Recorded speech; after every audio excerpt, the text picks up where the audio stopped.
Hi there, and welcome to your virtual buyer strategy session. Today, we're going to be getting you the facts on how to buy a home in the current market. So first off, I just want to say hello, and also just want to say I'm proud of you for taking the time from your day to be with us. Here at Amaya Group, our mission is to inspire belief in homeownership and help you find a community that you love. I'm here to answer your questions, walk you through the process, and don't forget, set up a virtual meeting with us today. So a couple key messages real quick. This webinar is for you if you're looking for clarity on how COVID affects the housing market, if you're paying over $1,800 for rent, if you're thinking of buying a home in the next year or more, if you're tired of your landlord, if you have a family and you're not living in your current dream home, and if you're looking to gain valuable financial knowledge. So the first question does come to mind, and that is, can I even buy a home? So let's check out the 4 key aspects of this question. The first one is, do you have a 2-year work history? Do you do your taxes? Is your credit score 600 or more? And do you have a social security number? Should you answer yes to each of these 4 aspects? And the answer for you is yes. You are in a pretty good position to purchase a home. So let's take a little step back and take some time right now to talk about some things to think about in today's COVID-19 market. So as you know, the pandemic has had a pretty big influence on the market itself. And in this segment of the presentation, we're going to show you those certain types of influences. So another question does pop up, and that is, what should I do right now? So let's take some time to think about that question. And first off, do what is best for you and your family. You want to take their interests. You want to take what they appreciate as well as what needs to be taken into consideration for your home search process to go the route it should be going in. Also, it is entirely possible to buy a home safely as we much designed process to be online and contactless. Here at my group, we want to make sure that your health and safety is a top priority. In doing so, we make sure that every single listing visit is done with pretty good safety parameters, such as providing gloves, shoe booties, as well as providing hand sanitizer to clients such as yourself. And in addition, should you want to have a different outlet to view these listings, we do houses that are compatible with the virtual tour through the use of an iPhone can be done in the convenience of your own location. Also, people are still currently buying and selling. As mentioned before, with the pandemic having an impact on the market, people are taking advantage of this opportunity, an opportunity we don't want you to miss out on. So let's go back real quick and talk about homeownership. It is seen as an important source of wealth creation, enabling current homeowners and succeeding generations to move up the economic ladder.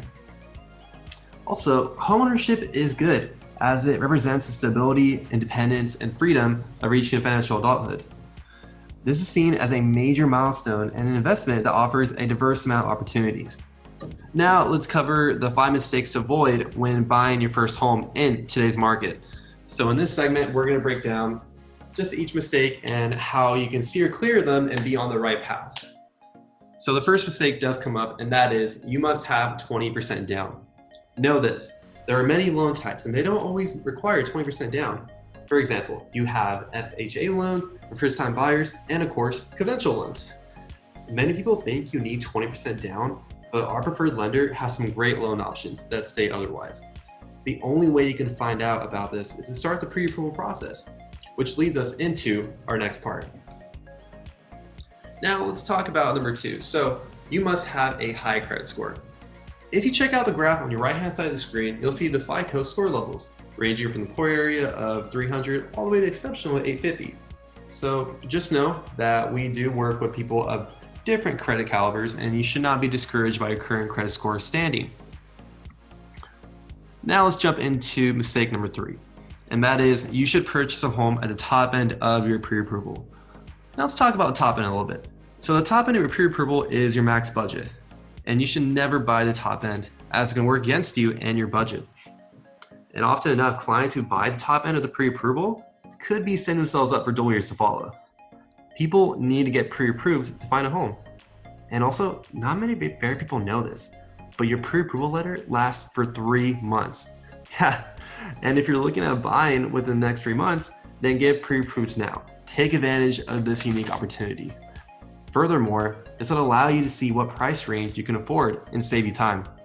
mainly because if you are trying to submit an offer on a house, the seller is going to choose a buyer who is pre-approved over the one who is not. And finally, it ensures you are not shopping for homes, not shout a lot of questions concerning like mistakes to avoid, as well as things to consider in the COVID-19 market. So should you have any further questions on, let's say, bringing more clarity to what has been spoken, please set up a call with us today and we'll be more than happy to assist you.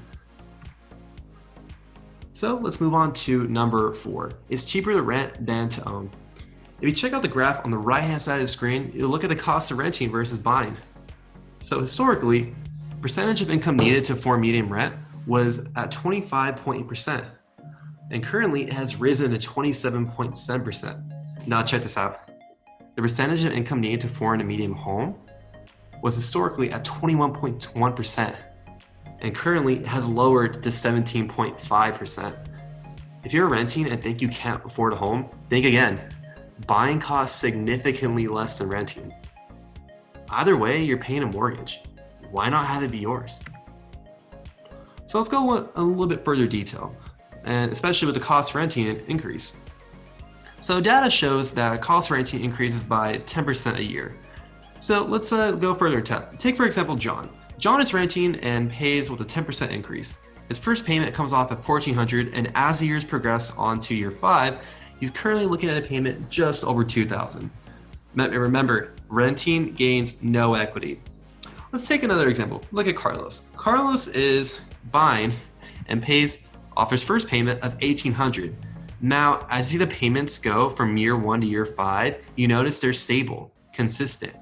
From year 1 to $1,800, and from year 5, as you guessed it, $1,800 again.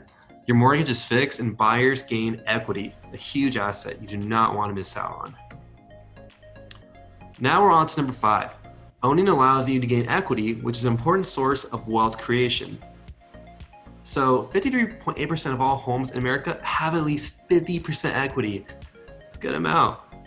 Furthermore, Americans are sitting on tremendous equity, whereas 37% of all homes are owned free and clear, and 26.7% of the mortgage homes have at least 50% equity.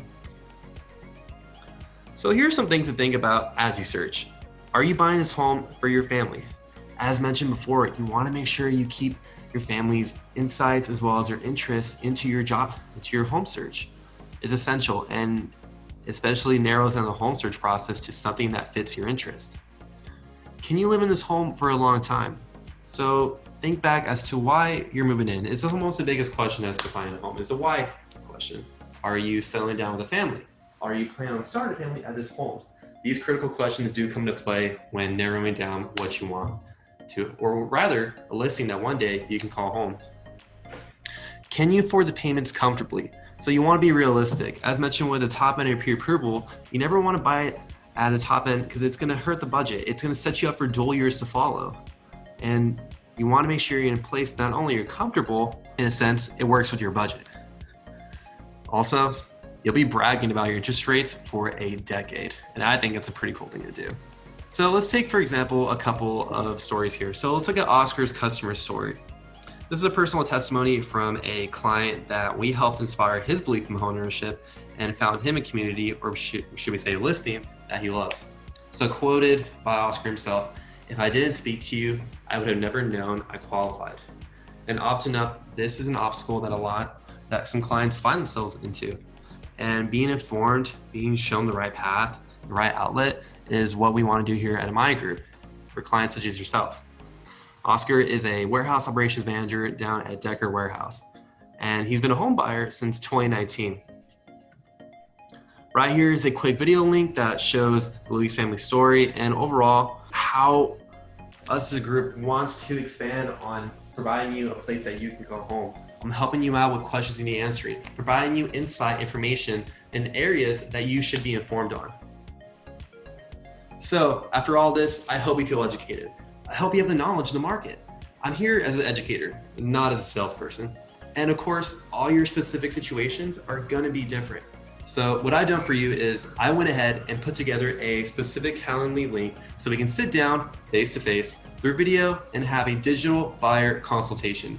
Your Amaya Group agent will take the time to advise you on exactly what you need to do in the coming year, post-COVID or now whatever your situation might look like in the near future. So click on the button below and schedule your 15-minute Zoom call, and we look forward to speaking with you. And as always, set up a virtual meeting with us today. So I just want to thank you for your time and consideration today, and hope you have a lovely day. Take care.